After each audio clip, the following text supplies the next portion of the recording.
συγκεκριμένο προγραμματισμό. Και δυστυχώς αυτό το κομμάτι εδώ στην περιοχή μας δεν υπήρξε για πολλά χρόνια ένα συγκεκριμένο προγραμματισμό ώστε να υλοποιηθούν έργα και δράσεις που θα κρατήσουν τον κόσμο εδώ. Και το λέω γιατί έγινε η Αιώνια Οδός, η σύνδεση του Αγρινίου. Δηλαδή, όποιος το βλέπει, να καταλάβετε ότι η μελέτη, δώσαμε προτιμένη προκαταρκτική μελέτη που του έκανε προσφορά ένας αγρινιώτης μελετητής, ο κ. Ράδος, από την προηγούμενη κυβέρνηση. Είναι στις προγραμματικές θέσεις της κυβέρνησης της σύνδεσης του Αγρινίου και μέχρι τώρα δεν έχει γίνει τίποτα. Μάλιστα. Το θεωρώ πρωταρχικό γιατί εμείς εκεί πάνω έχουμε κουμπώσει και γιατί έχουμε ήδη αναθέσει σε σύμβουλο την δημιουργία ενός επιχειρηματικού πάρκου. Η ανάπτυξη μιας περιοχής γίνεται με συγκεκριμένους τρόπους. Εσωδικά δίκτυα, δηλαδή δίκτυα μεταφορών, ενεργειακά δίκτυα που δυστυχώς δεν υπάρχουν, αλλά έστω και με έναν πλάγιο τρόπο, με κάποιο τρόπο θα έρθει το φυσικό αέριο, άρα το κόστος ενέργειας να χαμηλώσει. Να μειωθεί βέβαια. Ναι. Και το επίσης σημαντικό είναι ότι πέρα από το ότι έχουμε πρωτογενή τομέα εξαιρετικό στην περιοχή, μεγάλη σημασία έχει τον πρωτογενή τομέα να το προχωρήσουμε έτσι ώστε να πάμε τα εξαιρετικά προϊόντα της περιοχής μας να τα τυποποιήσουμε. Ναι. Γι' αυτό ακριβώς το λόγο και επειδή έχουμε περιοχές Natura, περιοχές ιδιαίτερου φυσικού κάλους, προχωράμε και στη δημιουργία του επιχειρηματικού πάρκου που είναι πάνω στη σύνδεση, εκεί που λέμε για τη συνδεθεί η Αιώνια Οδός με το Αγρίνιο, έτσι ώστε να δημιουργήσουμε την υποδομή και να δημιουργήσουμε θέσεις εργασίας. Δεν έχουμε άλλο χρόνο, δυστυχώς. Ναι, είναι χαμηλός ο κατώτατος μισθός, αλλά ξέρετε στην επαρχία, ακόμα και με τον κατώτατο μισθό, ζουν εξαιρετικά. Φυσικά. Άλλοι τα κόστη εκεί ζωής, άλλη ζωή, Ακριβώς. άλλη καθημερινότητα. Δυστυχώς δεν έχουμε άλλο χρόνο. Αν θέλουμε λοιπόν να αναπτύξουμε τη χώρα ισόρροπα, θα πρέπει στις περιοχές που παράγουν και μπορούν να παράξουν να βοηθήσουμε να δημιουργηθούν τα έργα υποδομής, να μεταποιήσουμε τα προϊόντα μας, να κρατήσουμε τον κόσμο εκεί. Κατανοητό. Κατανοητό. Μια συγκεκριμένη ιεράρχηση. Έτσι. Ευχαριστώ πολύ κύριε Παπαναστασίου που ήσασταν κοντά μας στην αυτοδιοίκηση. Δεν έχουμε χρόνο, ήδη φτάσαμε στη μία ώρα συζήτησης. Θα έχουμε την ευκαιρία να τα ξαναπούμε και πάλι μαζί σας με τον Δήμαρχο Αγρινίου. Καλό μεσημέρι, να ευχαριστήσω τον κύριο Κωνσταντόπουλο για την παρουσία του στην εκπομπή, την αυτοδιοίκηση και φυσικά τον Χρήστο Ράπτη από το NGR. Συνάδελφο, τα λέω γρήγορα γιατί ο σκηνοθέτης φωνάζει. Να είστε καλά. Θα τα πούμε την επόμενη Κυριακή στις 2 το μεσημέρι. Καλό σας μεσημέρι.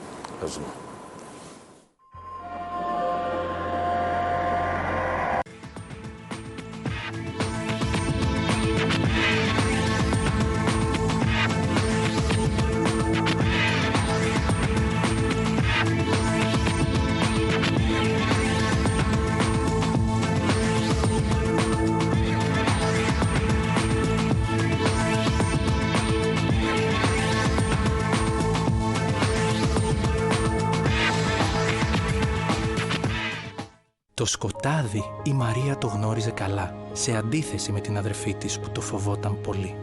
Μη φοβάσαι, κλείσε τα μάτια σου και σκέψου το πιο όμορφο πράγμα στον κόσμο. Τι βλέπεις? Βλέπω ένα ουράνιο τόξο, πελώριο, λαμπερό και πάνω του εμάς να ταξιδεύουμε μαζί σε ένα γαλάζιο ουρανό, με έναν ήλιο εκεί ψηλά να μας φωτίζει, διώχνοντας το σκοτάδι μακριά. Είδες? Τώρα μπορείς να ανοίξεις τα μάτια σου. «Και εσύ?» ρώτησε η αδερφή της. Δίνοντας ζωή στις εικόνες. Η πρώτη ψηφιακή βιβλιοθήκη παραμυθιών με τρισδιάστατη εικονογράφηση για παιδιά με προβλήματα όρασης.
Κατάλληλο για άτομα άνω των 16 ετών. Τα συγκεκριμένα προγράμματα που προβάλλονται με αυτό το σύμβολο είναι κατάλληλα να τα παρακολουθήσουν οι ηλικίες άνω των 16 ετών.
Depuis 3 générations, Alain Delon est une icône, une star. On croit le connaître, mais que sait-on vraiment de lui? Quel est l'homme qui se cache derrière sa beauté? Aucune vraie biographie n'existe, jamais il n'y a consenti. Un film pourtant lève le coin du voile.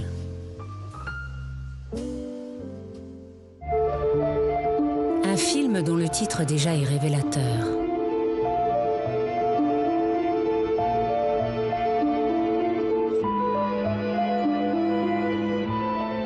Un film qu'il a tourné à 31 ans sous la direction de Jean-Pierre Melville.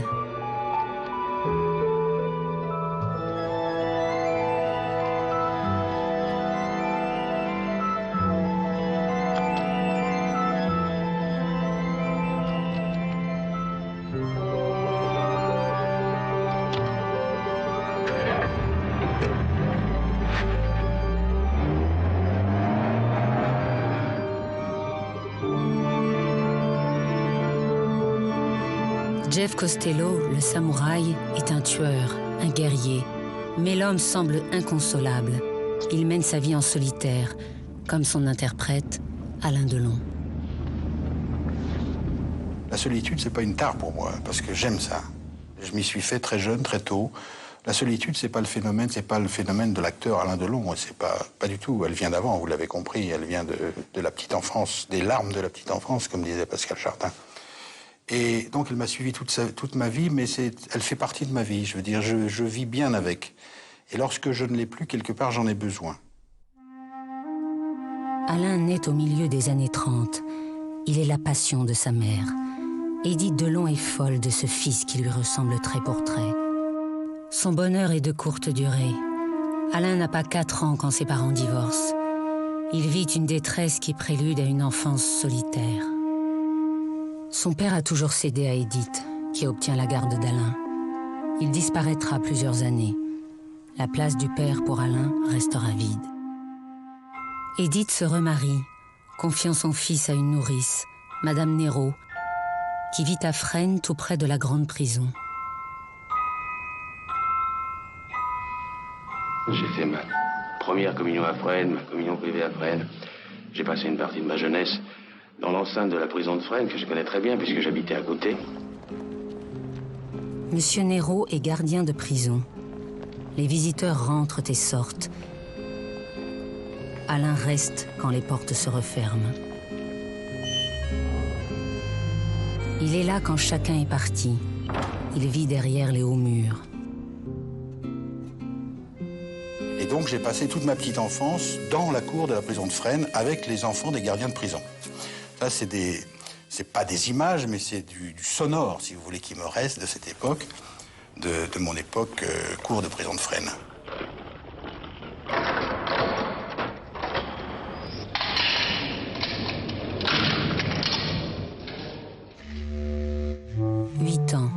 Il n'a plus l'âge de vivre chez sa nourrice et découvre qu'il n'y a pas de foyer pour lui. C'est un garçon qui encombre.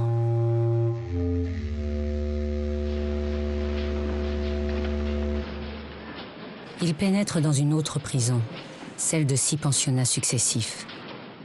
Les bénédictins, les jésuites, les franciscains. à 30 km des siens parfois. J'ai passé pratiquement toute mon enfance de 8 à 14 ans en pension. Dans différentes pensions d'ailleurs, puisque j'étais régulièrement viré de l'une pour une autre parce que j'étais parfaitement insupportable et terrible. C'est une vie de nomade, de pension en pension, sans amis. De cette longue nuit, Alain sort au bout de 6 ans, renvoyé une nouvelle fois. 14 ans, Alain arrête les études. Il est temps pour lui d'être utile. La famille lui ménage une place à Bourg-la-Reine. Après, je suis arrivé chez ma mère et mon beau-père qui avaient ce commerce à Bourg-la-Reine de charcutier et j'ai brillamment passé mes études de charcutier. Il faut préparer le boudin, les tripes, les terrines. Très vite, Alain possède les gestes. La charcuterie Boulogne est un grand commerce qui compte 16 employés. Alain entend prendre la succession de son beau-père. Il aura la vie d'un maître charcutier. C'est un gars de Bourg-la-Reine, un petit monde clos, un village de banlieue, mais très loin de Paris en 1950. On ne parlait pas politique. Mon père, mon beau-père jamais, ma mère non plus. Et la culture? Ça n'existait pas. Ça n'existait pas. Non, non, j'en ai pas souvenir du tout. Absolument pas. 17 ans, il s'engage dans l'armée. Il voulait l'aviation, il ira dans la marine. Il commence à vivre. J'avais envie de liberté. Enfin, quand je dis liberté, ça veut dire j'avais envie de partir de chez moi, j'avais envie de m'évader, j'avais envie de vivre une autre vie, une vie du moins différente de celle que je vivais à l'époque. Et c'était aussi l'inconnu, je veux dire. 1954, il part pour la guerre d'Indochine, au casse-pipe, mais avec des copains. Dans un groupe où pour la première fois il a sa place. À l'armée, Alain a trouvé une famille.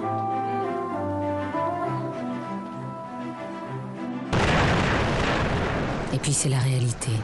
Les Français sont en train de perdre cette guerre coloniale.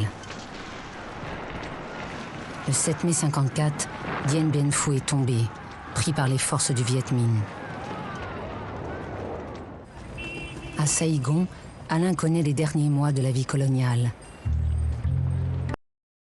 Partie de poker du quartier chinois, la rue Catina,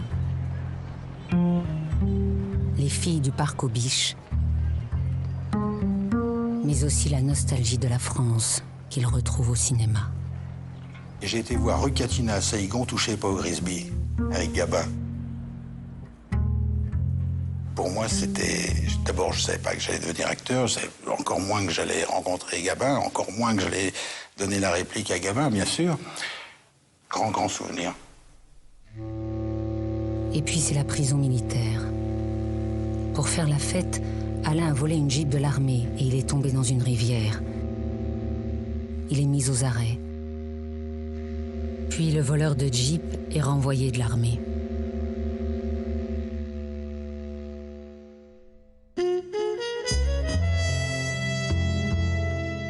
« 1956, le voici à Paris.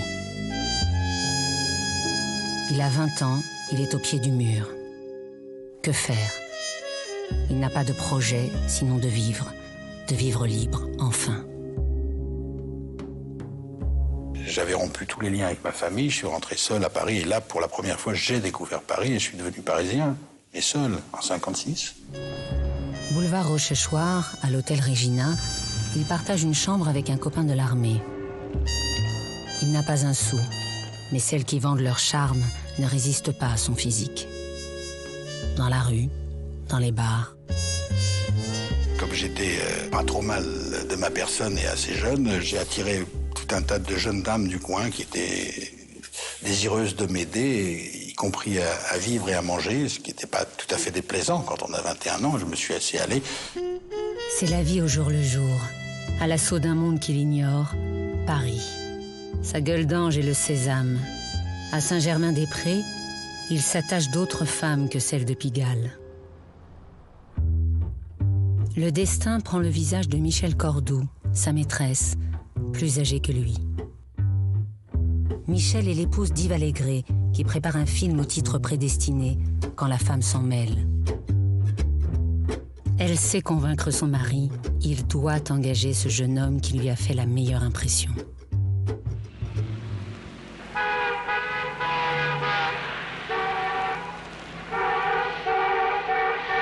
Mon vieux. C'est comme ça. Chaud, faut être sérieux, il y a du monde. Plutôt, mais je les emmerde. Vous croyez que ça peut aller aussi vite que ça? Quoi?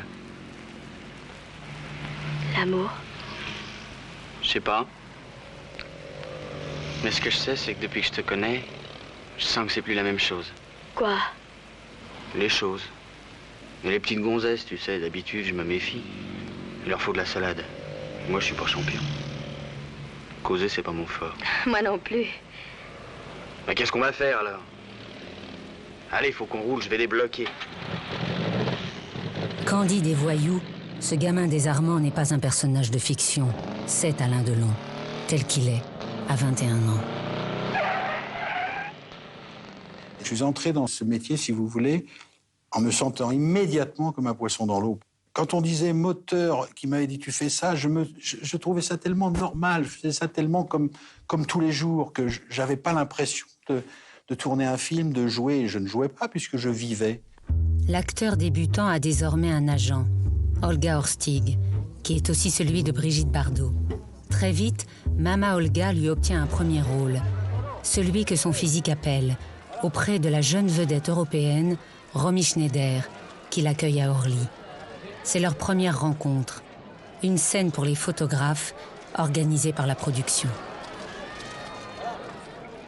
J'ai trouvé le garçon sans intérêt, lui m'a trouvé à vomir, dira Romy, dont le cachet est 20 fois celui d'Alain.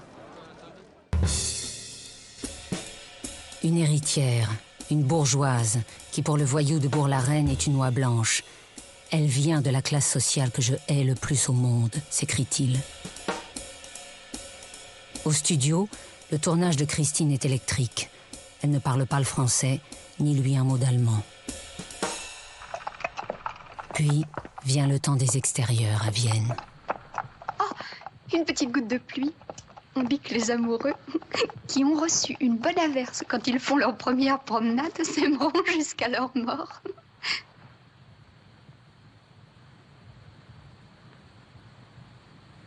Christine, je vais vous faire une promesse. Une grande promesse. Non. Ne promettez rien. Entre vous et moi, ça durera ce que ça durera. Je vous jure que je ne vous demanderai jamais rien. Oh, ça y est, il pleut. Vous voyez, on s'aimera peut-être toute la vie. Peut-être. Mais il ne faut pas le dire. À demain, Franz. Et d'ici là, ne m'oubliez pas, mon lieutenant.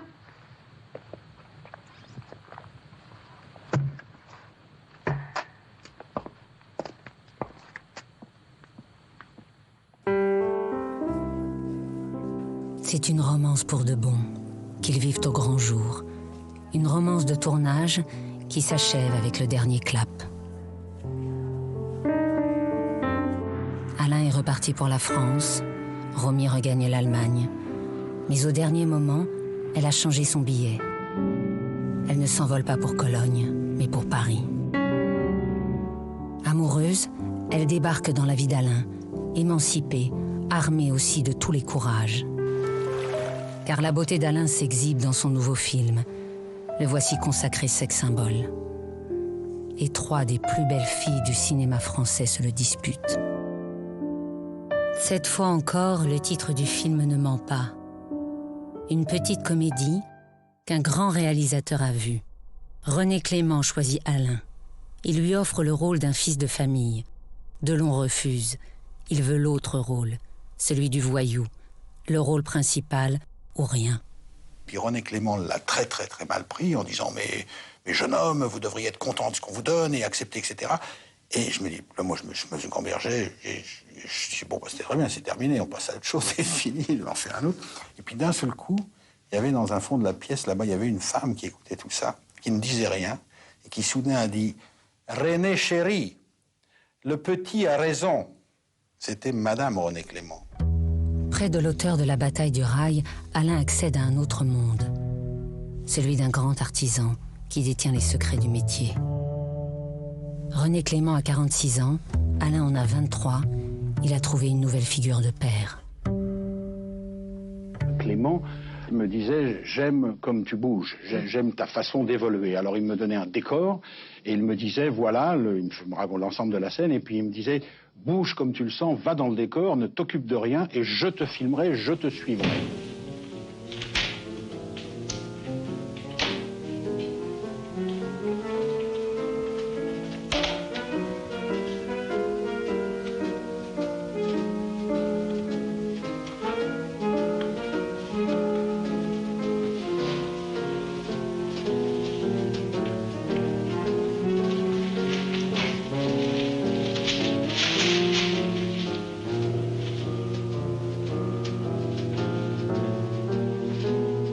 La star qui naît est d'abord un corps en mouvement. Ce magnétisme animal, Alain l'a toujours possédé. Mais très vite, l'acteur capte aussi par ses yeux bleu acier. Un regard mélancolique, mais qui fascine, et rencontre maintenant celui de Luchino Visconti. Si on m'avait contraint à prendre un autre acteur, j'aurais renoncé à faire mon film, dira celui-ci. Car depuis 3 ans, Visconti cherchait son héros. Un acteur aussi doux que violent, il l'a trouvé. À 23 ans, Alain doit porter un film qui deviendra un classique. Rocco a gagné son match, mais sa violence le dégoûte. Poussé par Visconti, Alain doit baisser la garde et montrer qu'il a beau être un homme, il sait aussi pleurer. Qu'est-ce qu'il y a, Rocco? Ça va pas? Tu vois, Chiro, c'était facile pour moi, cette victoire. Parce que ce n'était pas lui que j'avais devant moi. C'était comme si je me battais contre quelqu'un d'autre. Quelqu'un d'autre qui attirait ma haine. Toute cette haine que j'avais accumulée en moi. Sans le savoir, peut-être. C'est une chose horrible, Chiro. Si tu savais comme c'est horrible. De la haine, toi? Toi qui es la bonté même? Allez, Rocco, tu deviendras un grand champion. Il deviendra un grand champion. J'en suis sûr.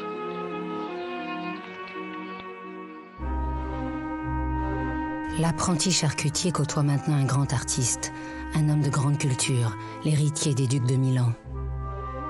Une relation intime se noue. Visconti a 30 ans de plus et il est fasciné, subjugué par la beauté d'Alain. Romy se découvre un rival. Alain est sous l'emprise du réalisateur italien. Visconti. Il n'a plus que ce nom à la bouche. Il la presse de le rencontrer. Elle refuse, il insiste. Méfiante, elle accepte. Visconti l'a conquise, elle aussi.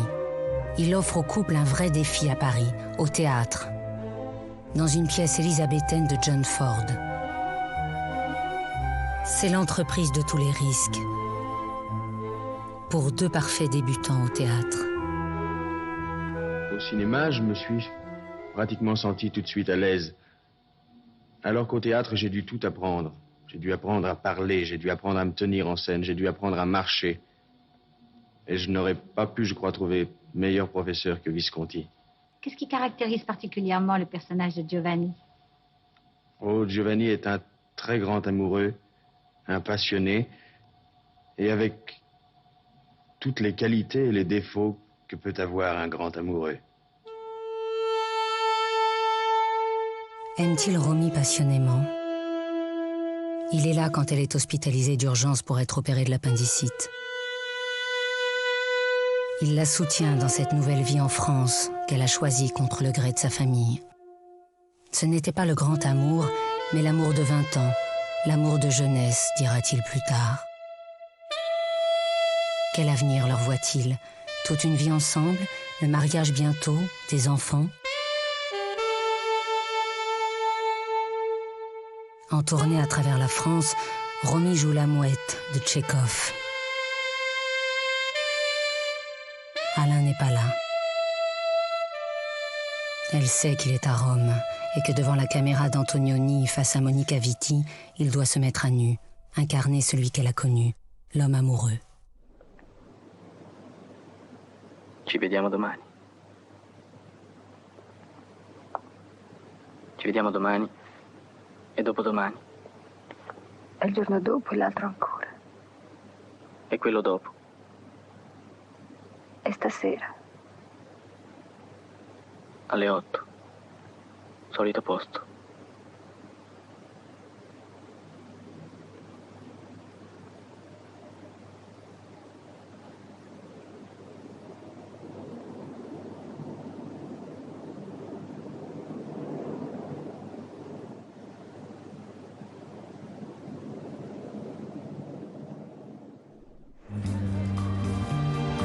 Mai 1962, le couple s'affiche au Festival de Cannes.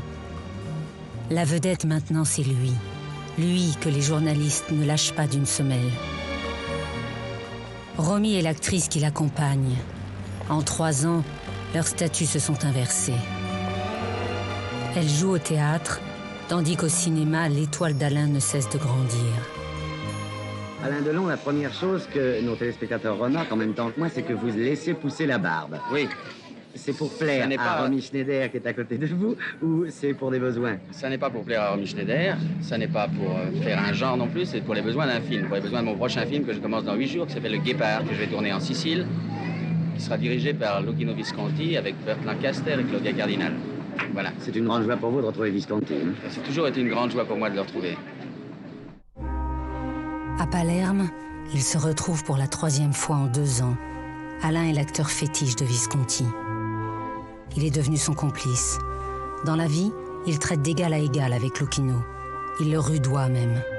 Tandis que l'acteur, lui, se laisse modeler par un maniaque du détail. Il était son boxeur. Il est maintenant Tancrède, l'impétueux neveu du prince de Salina. Un rôle qui effraie le voyou de Bourg-la-Reine. Visconti l'a rassuré, il a la noblesse de sa beauté. Sei in ritardo, ti aspettavo. Buonasera. Sei bellissima. Su, vieni a salutare la principessa.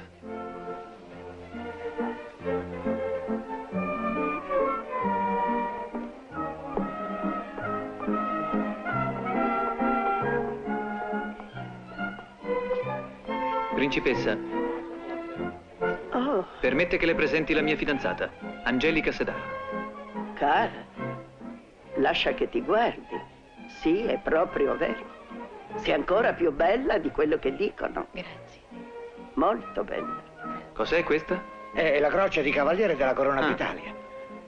Appunto, qui non basta. Non avevo mai dubitato del tuo buon gusto. Grazie. Mio suocero, principessa. Il cavaliere Don Calogero Sedano. Piacere. Piacere.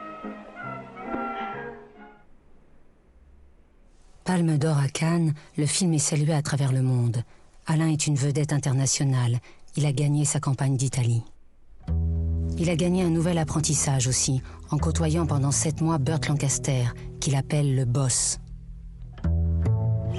En France, depuis 30 ans, il y a le patron, Jean Gabin. Alain veut lui succéder, gagner la première place. Mais Belmondo, son rival depuis toujours, a pris une longueur d'avance. Il vient de partager avec Gabin la vedette d'un grand succès d'Henri Verneuil. Voici qu'Henri Verneuil projette un nouveau film avec le patron. C'est la chance à saisir. Delon veut le rôle, à tout prix.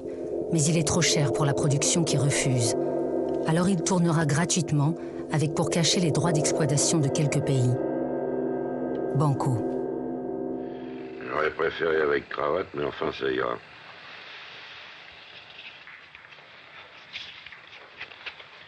Dis donc, puisqu'on parle chiffon, il va falloir que tu t'habilles. Moi, j'ai rien contre. Justement, je connais un petit tailleur hongrois drôlement capable. Mais bah, si ça te fait rien, on laissera tomber ton artiste et on ira chez le mien. D'accord.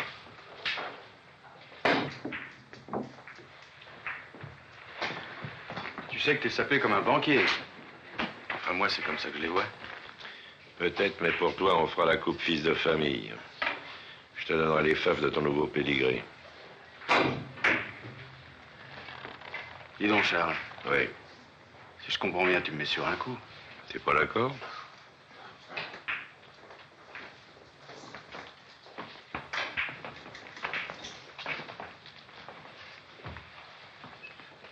Tu crois pas de t'embarquer un peu léger, non? Un an de cellule avec un mec, c'est pas forcément une assurance tout risque. Tu peux te gourer sur moi. Le tandem fait merveille et attire 800 000 spectateurs à Paris. C'est le plus grand succès de l'année. Alain s'installe au premier rang. Il touche au but. À 28 ans, il est une icône populaire. Il est aussi un acteur du cinéma d'art et d'essai. C'est la quadrature du cercle. Un tour de force, de quoi forger une légende. L'acteur a terminé son apprentissage.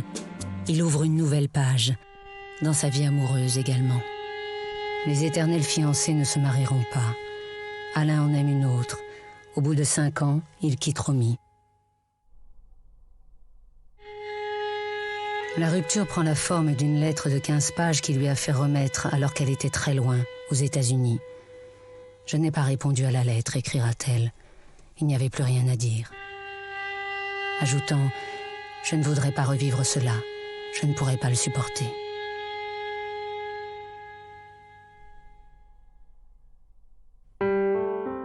Il a rencontré Nathalie Canova, une Française de Casablanca, et très vite, c'est à elle qu'il a offert le mariage. Nat! Nat! Nat! Il est très possessif. C'est-à-dire qu'il aime que les choses soient à lui? À lui et surtout même à ses amitiés. Il ne faut surtout pas y toucher. Quant à sa femme, n'en parlons pas. Enfin. Tu l'aimes beaucoup? Beaucoup, c'est un faible mot. Leur ressemblance a un parfum d'inceste, car en Nathalie, il en retrouve une autre, sa mère. Entre Alain et sa mère, il y a une grande ressemblance. Physique d'abord, qui est étonnante. Moralement, ils ont 2 points communs. À mon avis, c'est le goût du travail et le goût du drame.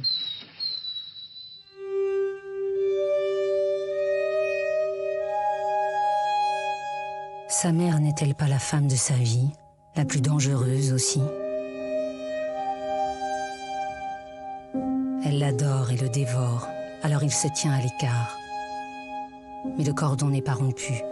Il l'aime à travers d'autres femmes. Son amour avec Nathalie, il le vit d'abord en Amérique. Leur fils y naît, Anthony. Alain change de statut. Il construit une famille. Pour le garçon qui avait été abandonné, c'est la plus belle des victoires. Et le voici qui s'aventure sur un terrain qui jusqu'ici lui était interdit. Le bonheur intime. Avant, rien ne m'effrayait, rien ne pouvait me surprendre, rien ne pouvait m'arriver. Dans le fond, je vivais un peu en égoïste, je vivais pour moi et pour moi seul, et tout m'était égal. Alors que maintenant c'est différent, j'ai un but précis, tout est en fonction de mon foyer, tout est en fonction de ma femme, de mon enfant, tout ce que j'entreprends est en fonction de mon fils. Protéger les siens, c'est un rôle dont il n'a jamais eu le modèle. Ce bonheur, Alain voulait-il vraiment le garder, ou bien malgré lui le risquer, le détruire? 18 mois plus tard, rien ne va plus. Chacun à son tour a porté ses coups de canif à la fidélité. Nathalie veut partir, avoir la garde d'Anthony, qui n'a pas 4 ans. Alain accuse le coup. Je crois qu'on attend toujours de la vie, enfin. Je crois que la plus belle chose que moi, personnellement, j'attends de la vie, c'est une réussite.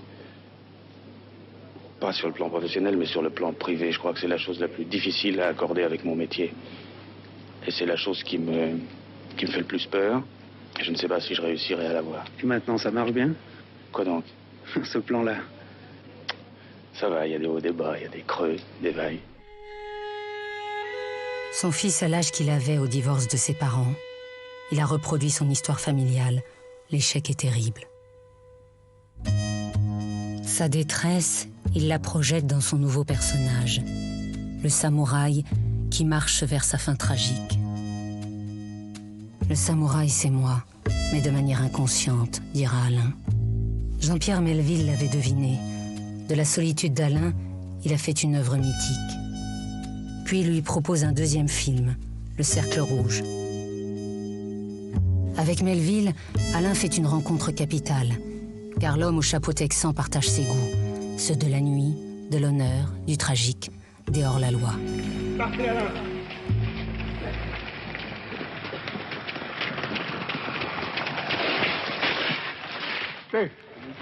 Comment c'était? On était beaucoup trop en avance. Beaucoup trop en avance.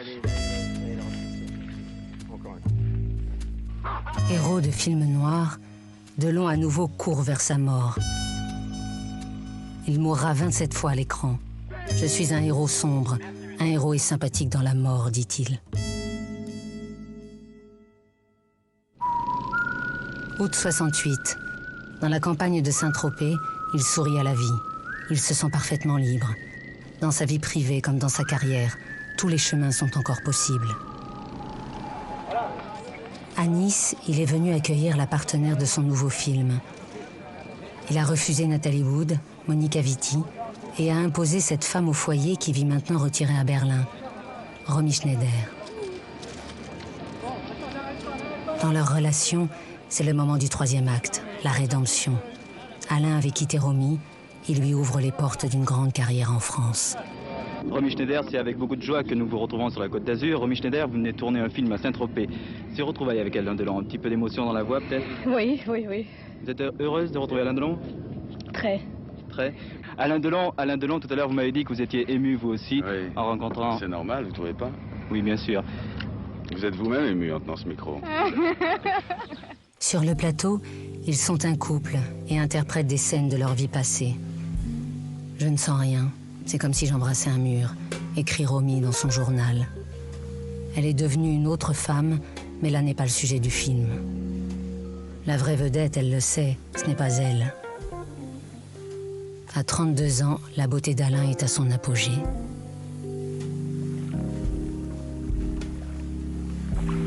Ce n'est pas un film publicitaire pour une marque de parfum ou une paire de lunettes de soleil. C'est Alain Delon, physique de rêve, objet de contemplation pour 400 000 spectateurs en exclusivité parisienne.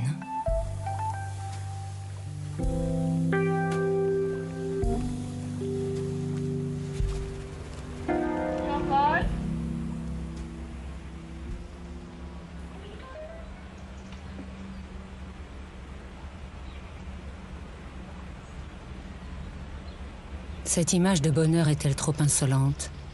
Aussitôt après survient le cauchemar. Alain est emporté dans un cyclone judiciaire et médiatique.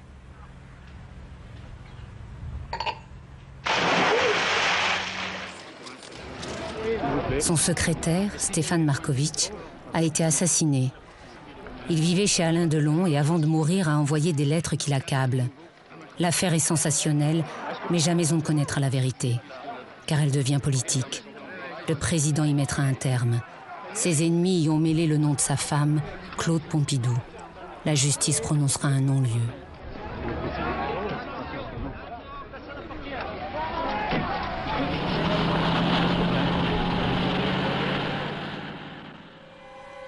Le premier Alain Delon, candide, ouvert, confiant, a disparu. L'acteur désormais est un autre. Un homme ombrageux, méfiant, cadenassé, sur le qui-vive, qui sans cesse affronte la menace.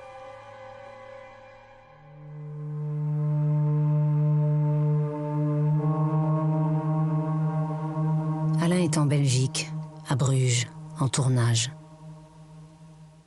Le voici confronté à sa part d'ombre étalée à loisir dans tous les médias.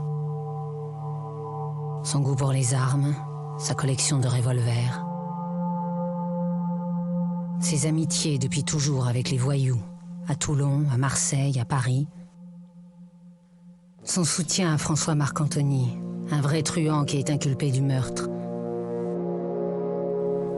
Mais cette fois, Delon n'est pas seul. Sur le tournage de Jeff, il se découvre une alliée, indéfectible et pour toujours, Mireille d'Arc, sa nouvelle compagne. Depuis 6 mois, ils vivent une relation secrète. Mireille ne ressemble pas à Nathalie. Alain découvre un autre type de femme, Une femme qui l'accepte tel qu'il est, qui l'écoute et le comprend totalement. Elle n'est pas une dévoreuse, elle est celle dont il a besoin. Jeff a peut-être des raisons. Ses raisons.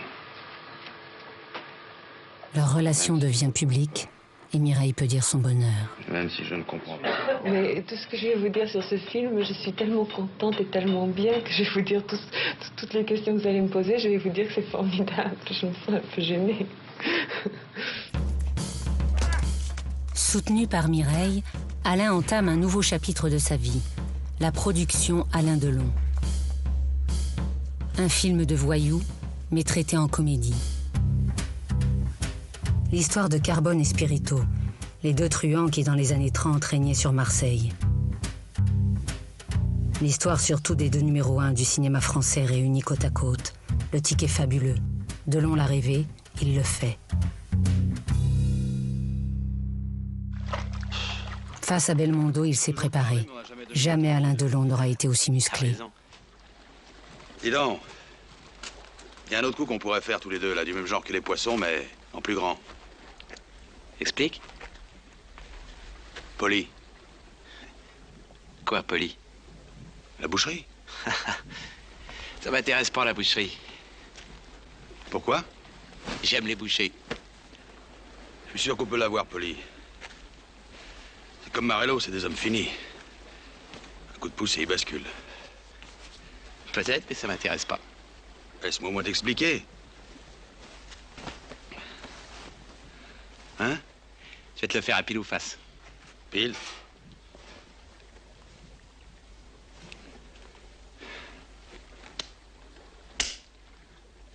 T'as perdu.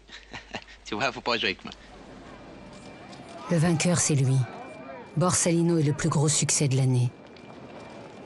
Adèle Productions est lancée. À 35 ans, Alain possède l'outil de sa liberté. C'est lui maintenant qui engage Jean Gabin à son côté. Au seuil de la quarantaine, Alain accélère la cadence. Adèle Productions produira 29 films. Une rage d'entreprendre dans laquelle il cherche maintenant l'accomplissement. Je pars toujours du principe qu'un acteur, aussi sublime soit-il dans un rôle, je ne parle pas pour moi, n'est et ne restera qu'un interprète, mais jamais un créateur. Donc si vous voulez, pour moi, la production, c'est ma forme de création. Jacques Deray est un créateur, un auteur est un créateur, un dialoguiste est un créateur, un acteur, jamais. Personnellement, j'en souffre, j'en ai souffert et j'en souffrirai toujours.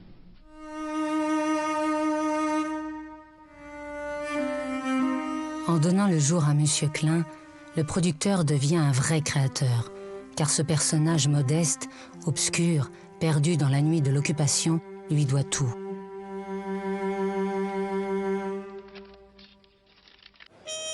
C'est lui qui a défendu le scénario et a convaincu Joseph Losey de le mettre en scène. Puis l'acteur s'est mis à son service, donnant l'une de ses meilleures interprétations. Enfin, je comprends pas. À qui téléphones-tu?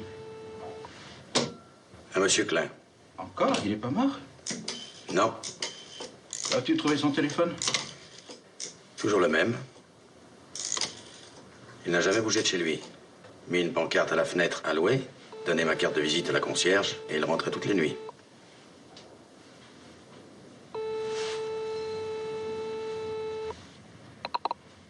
Allô? Allô, Robert Klein? Qui est à l'appareil? Robert Klein. Ah. Je vous cherchais, moi aussi. Je voulais vous parler. Très bien. Quand? Quand vous voudrez. Tout de suite? Très bien. Où ça? Chez vous. Dans une demi-heure. Vous avez mon adresse? Oui, j'ai votre adresse. C'est bon. Dans une demi-heure, je descends vous ouvrir. Monsieur Klein est un échec commercial et Delon entend d'abord se faire aimer du plus grand nombre. Plus grave encore, s'il est sélectionné pour Cannes, le film ne lui apportera pas le prix d'interprétation dont il rêvait. La blessure est terrible. Il pense que le monde du cinéma est ligué contre lui.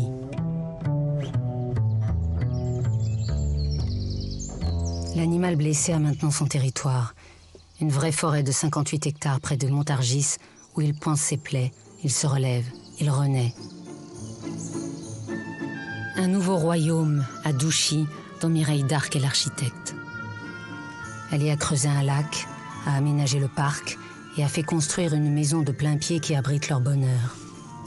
« Je veux être l'humble servante d'Alain », proclame-t-elle, mettant sa carrière d'actrice en veilleuse.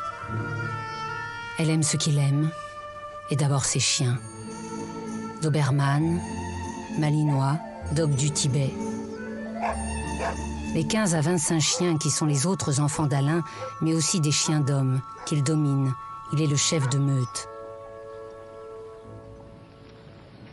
Le producteur, lui aussi, devient chef de meute. Il décide de tout. Le scénario, le réalisateur, les acteurs, l'équipe, jusqu'à vouloir dicter sa loi à la météo.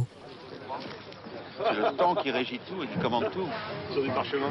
Alors on est obligé de préparer plusieurs scènes à la fois, dans différents endroits du camp. Vous connaissez Monsieur Defer, Granier.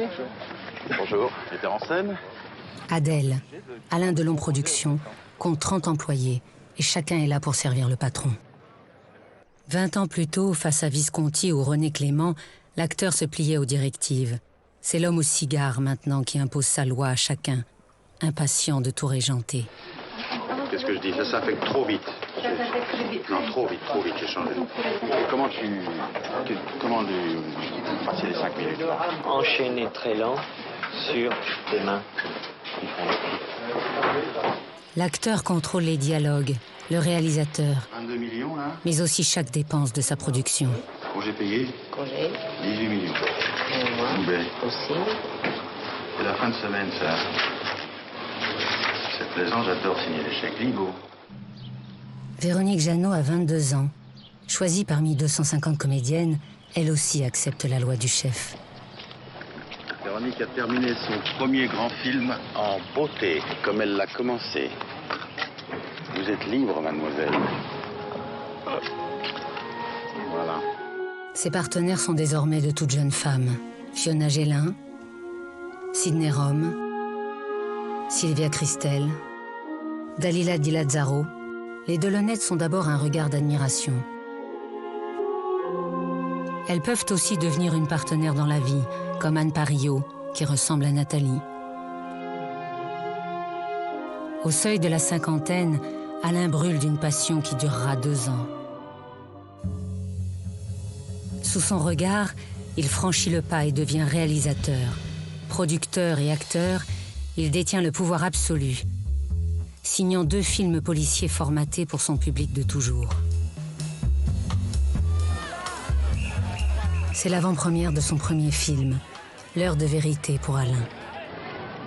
Les 3 femmes, Anne Parillot, Mireille d'Arc, Romy Schneider, soutiennent le héros.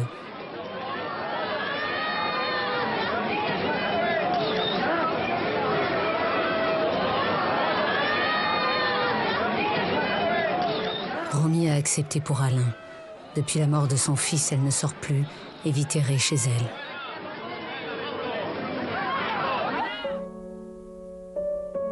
L'année suivante, inconsolable, elle se laisse mourir. Fuyant les photographes, Alain ne s'est pas rendu à l'enterrement. 3 jours plus tôt, il a passé la nuit auprès du corps.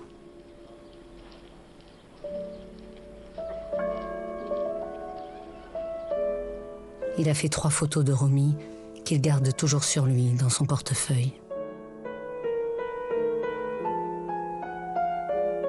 Il est empreint d'une tristesse, d'une mélancolie nouvelle, dont il nourrit son personnage dans Un amour de Swann. Il incarne le baron de Charlus au soir de sa vie, sous la direction de Volker Schlöndorff.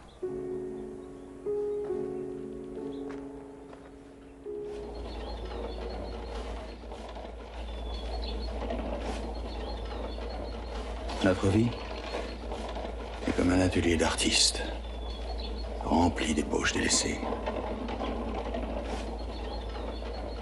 Nous sacrifions tout à des fantômes qui s'évanouissent, un après l'autre. Nous sommes infidèles à nos ambitions, à nos rêves. À nos amis?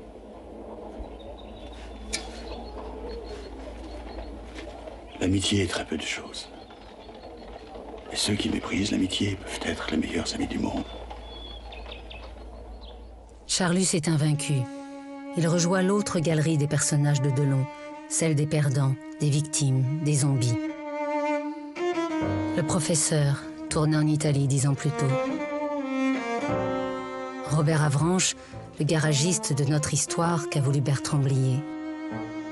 Un paumé lui aussi, réfugié dans l'alcool. Notre histoire ne connaîtra pas le succès.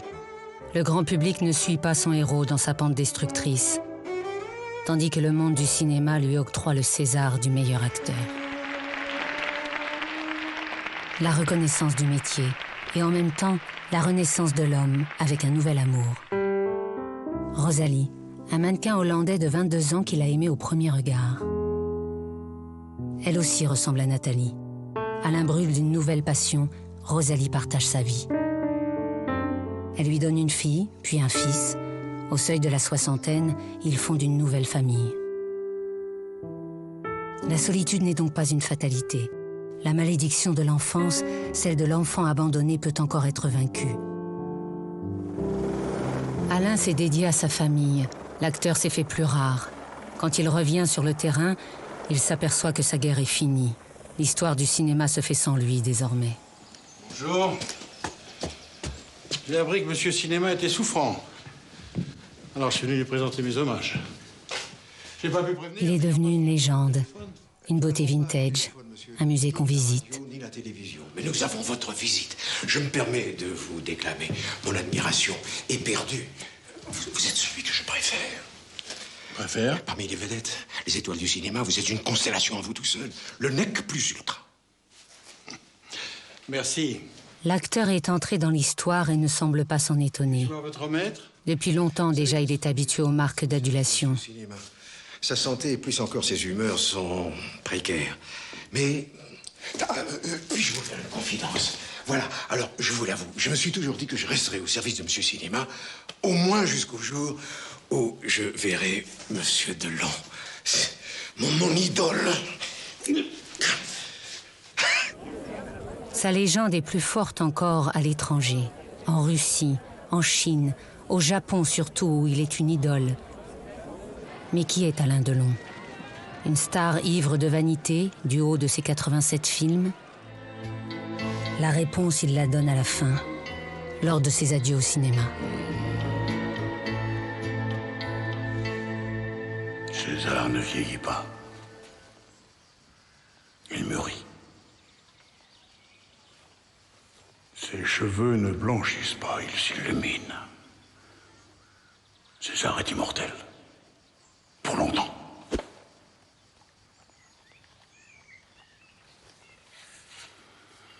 César a tout réussi, tout conquis. C'est un guépard. Un samouraï. Il ne doit rien à personne. Ni au Rocco, ni à ses frères, ni au clan des Siciliens. César est de la race des seigneurs. D'ailleurs, le César du meilleur empereur a été décerné à César. Avez-moi. Mais alors, s'il se moque de lui-même, s'il n'est pas dupe de sa légende, qui est vraiment Alain Delon?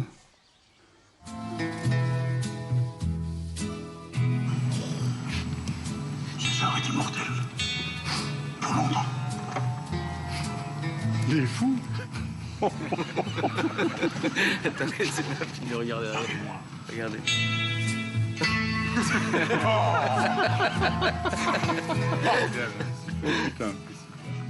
Un César ou bien un petit garçon qui, au terme de sa carrière, n'en revient toujours pas d'avoir incarné un tel personnage, Alain Delon.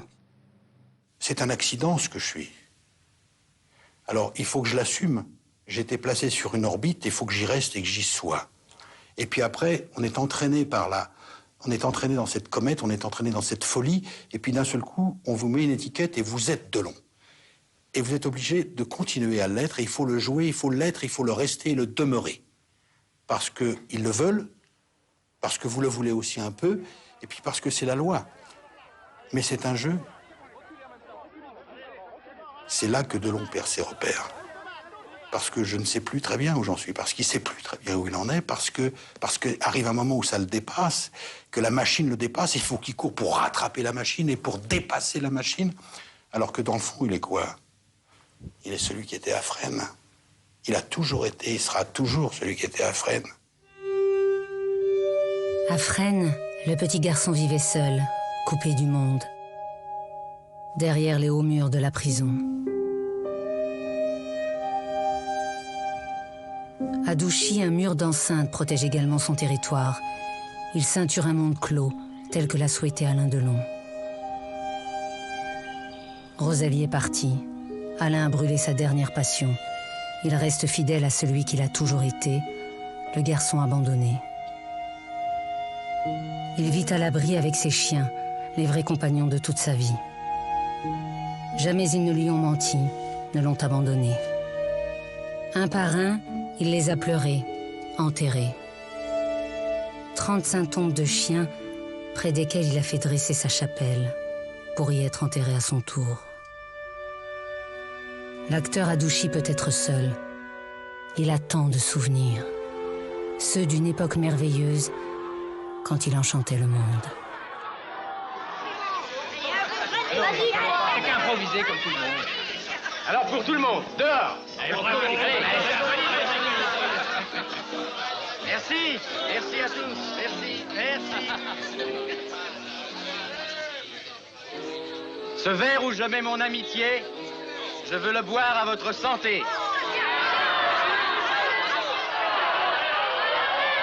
Amis, je vous demande en retour de me garder la vôtre toujours.